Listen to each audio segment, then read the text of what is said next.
இந்த சம்மை பாருங்கள். இந்த சம் வந்து டிஎன்பிஎஸ்சி குரூப் 1ல் கேட்ட ஒரு சம்மு. என்ன சொல்லியிருக்காங்கன்னா 3 ஆண்டுகளுக்கு கணக்கிட்டால் தனி வட்டிக்கும் கூட்டு வட்டிக்கும் இடையே உள்ள வித்தியாசம் வந்து 183 ரூபாவாம். 5% வட்டி வீதத்தில் கிடைத்தால் அசலின் மதிப்பு என்ன அப்படின்னு வந்து கேட்டிருக்காங்க. ஸோ வந்து என்ன கேட்டிருக்காங்க அப்படின்னா வந்து பி வந்து கேட்டிருக்காங்க. என் வந்து 3 வருஷம் வந்து சொல்லியிருக்காங்க. ஆர் வந்து 5% வந்து சொல்லியிருக்காங்க.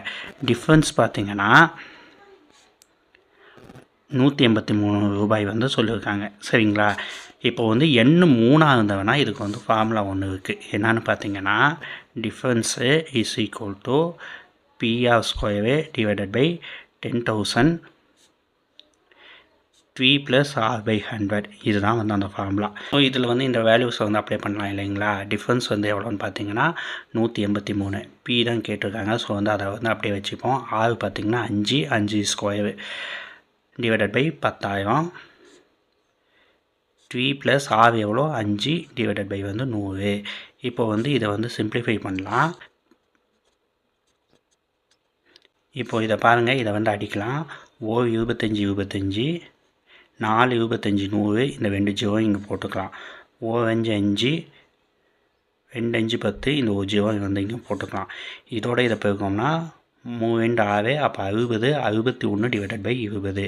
ஸோ வந்து P/400 இன்ட்டு 61/20.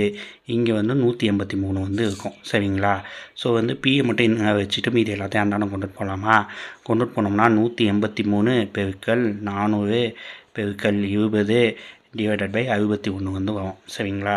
ஸோ வந்து 61 இங்கே பாருங்கள் 3 18 3 3 அப்போ வந்து 3 வந்து வரும். சரிங்களா? ஸோ வந்து இதை வந்து பெருக்கணும்னா 1 3 3 4 12 12 2 வந்து 24. இந்த 2 ஜீரோ இந்த 1 ஜீரோ போட்டோம்னா 3 ஜீரோ வந்து வந்துடும். ஸோ வந்து பி வந்து 24,000 ரூபாய். இந்த 24,000 ரூபாய் வந்து எங்கே இருக்குன்னு பாருங்கள். ஆப்ஷன் ஏவில் இருக்கா, பியில் இருக்கா, சியில் இருக்கா, டியில் இருக்கா, அதை வந்து கமெண்ட்டில் வந்து சொல்லுங்கள். இதே இது வந்து எண் வந்து 2 இயர்ஸ்க்கு கேட்டாங்கன்னா என்ன பண்ணுறது அப்படின்னு வந்து கேட்குவீங்களா? சப்ஸ்கிரைப் பண்ணிட்டு என்னோடய கமெண்ட் பாக்ஸை வந்து செக் பண்ணி பாருங்கள். கமெண்ட்டில் வந்து பின் பண்ணி வந்து தந்திருக்கேன்.